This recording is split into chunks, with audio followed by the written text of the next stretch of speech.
अस्सलाम वालेकुम, मेरा नाम महविश शिराज है।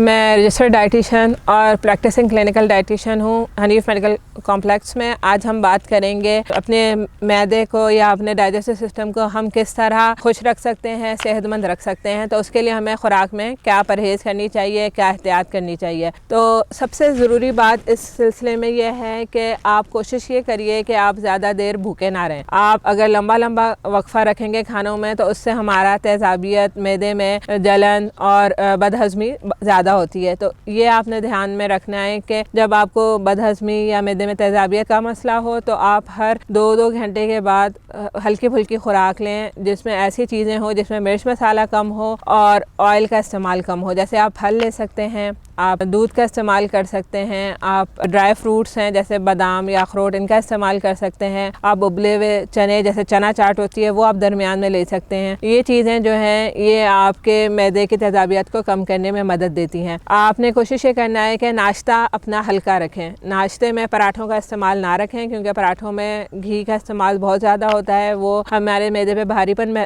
लाते हैं और उसकी वजह से तेज़ाबियत ज़्यादा होती है। आप डबल रोटी ले सकते हैं नाश्ते में, या आप दलिया ले सकते हैं, या आप सादी चपाती ले सकते हैं। उसके साथ सालन या अंडे का इस्तेमाल कर सकते हैं, लेकिन अंडा कम तेल में तला हुआ हो, यानी मामूली सा फ्राइंग पैन में ऑयल लगा के उस पर आप ऑमलेट बना लें या अंडा फ्राई कर लें। और सालन जो है वो ऑयल में बनाएं, घी का इस्तेमाल ना करें। और कोशिश ये करें अगर आपको तेज़ाबियत हो रही है तो सुबह में चाय का इस्तेमाल ना रखें, क्योंकि चाय से तेज़ाबियत ज़्यादा एग्रीवेट होती है। फिर उसके बाद दोपहर के खाने में, रात के खाने में सलाद का इस्तेमाल, ताज़ा सलाद जैसे खीरा, गाजर, मूली, बंद गोभी, प्याज, टमाटर, ये चीज़ें अपने सलाद का इस्तेमाल अपनी खुराक में ज़्यादा रखें ताकि आपकी तेज़ाबियत कम हो सके। और इसके साथ साथ जो भी सालन आप कोशिश करें कि बाज़ार के खानों का इस्तेमाल ना रखें। जैसे बाज़ार के हमारे होटलों के खाने होते हैं वो बहुत ज़्यादा मुरगन होते हैं, उसमें मिर्च मसाले और ऑयल का इस्तेमाल वो लोग बहुत फरावानी से करते हैं, तो वो आपकी तेज़ाबियत का बायस बन सकते हैं। घर के कम तेल में बने हुए खाने, ऑयल में जैसे कैनोला या ऑलिव ऑयल का आप इस्तेमाल करें, हरी मिर्च का आप इस्तेमाल करें, लाल मिर्च अपनी बंद कर दीजिए। लाल मिर्च और जो डब्बे के मसाले होते हैं ये तेज़ाबियत का ज़्यादा बायस बनते हैं, तो उनसे आपने परहेज़ करनी है। आप गोश्त इस्तेमाल कर सकते हैं, मुर्गी का, बकरे का, मछली का, लेकिन कम तेल में बना हुआ हो। सब्जियां, दालें इस्तेमाल कर सकते हैं। इसमें आपने ध्यान रखना है कि वो